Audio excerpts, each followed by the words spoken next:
نے فرمایا قرب قیامت کی ایک علامت یہ ہے کہ لوگ زمین میں دھنسیں گے. اور عائشہ رضی اللہ عنہ فرمانے لگی یا رسول اللہ کیا جب اس امت کے اندر بھی ہوگا؟ فرمایا ہاں، اس امت کے اندر خسف بھی ہوگا، چہروں کی شکلیں بھی بدل جائیں گی اور آسمان سے پتھر بھی برسیں گے. پہلی امتوں میں تو یہ تھا کہ پوری امت اس عذاب میں شریک تھی، لیکن اس امت میں پوری امت پہ نہیں ہوگا. انفرادی علاقے، محفلیں، بعض جگہیں، بعض مقامات زمین میں دھنس جائیں گے، شکلیں ان کی مسخ ہو جائیں گی اور آسمان سے پتھر ہوں گے.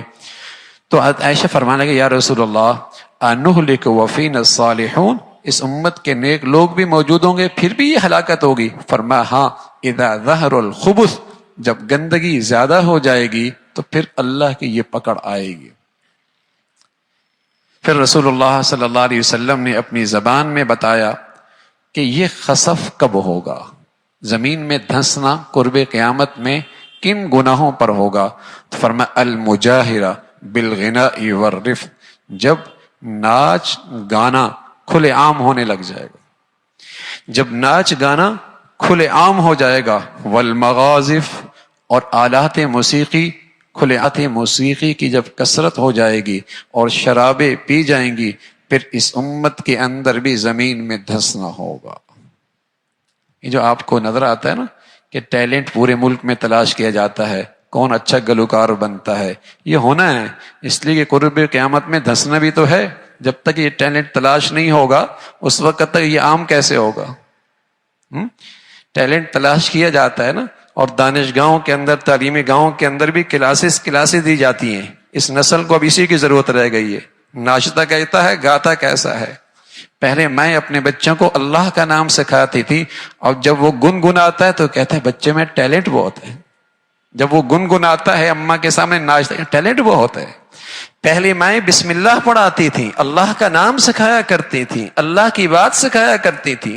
پوری کوشش ہوا کرتی تھی ماؤں کی کہ بچے کی زبان سے سب سے پہلے اللہ کا نام لے، اور اللہ کرے اس کی برکت سے آخری کلمہ بھی اللہ کا نام کا ہو اور اللہ کے نبی کی بشارت ملے کہ سیدھا جنت میں چلا جائے.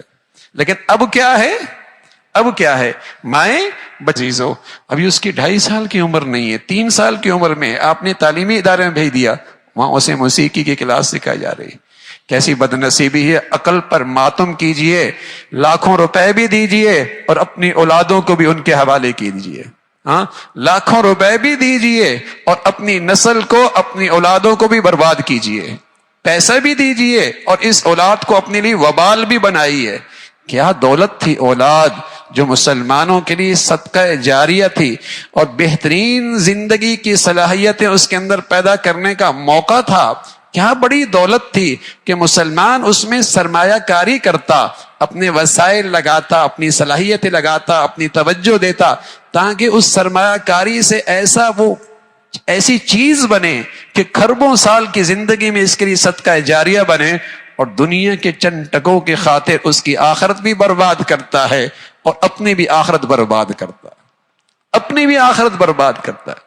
تو رسول اللہ صلی اللہ علیہ وسلم نے فرمایا اس امت میں خسف ہوگا جب آلات موسیقی اور گانا بجانا اور ناچنا عام ہو جائے. شریف گھرانوں کی عورتیں، شریف گھرانوں کی شادیاں، وہاں بھی اسٹیج اب سجتا ہے، جہاں ان کی نسلوں میں کبھی تصور بھی نہیں تھا کہ ان کی شادیوں کے اندر بھی اسٹیج پہ یہ سب کچھ ہوگا. لیکن ہو رہا، یہ سب کچھ ہو رہا ہے اور آگے بڑھتا چلا جا رہا ہے. تو ہوگا، اس لیے کہ قبر قیامت میں زمین میں دھنسنا بھی تو ہے، مرنا بھی تو ہے. یہ قیامت کی شکل بھی پوری تو ہونی ہے. اللہ رب العزت ہمیں، ہماری نسلوں کو، ہماری اولادوں کو ان فتنوں سے اور ان گندگیوں سے ہمیشہ محفوظ فرمائے، اور اللہ اپنی ناراضگی سے، غضب سے ہمیشہ محفوظ فرمائے. اللہ عمل کی توفیق نصیب.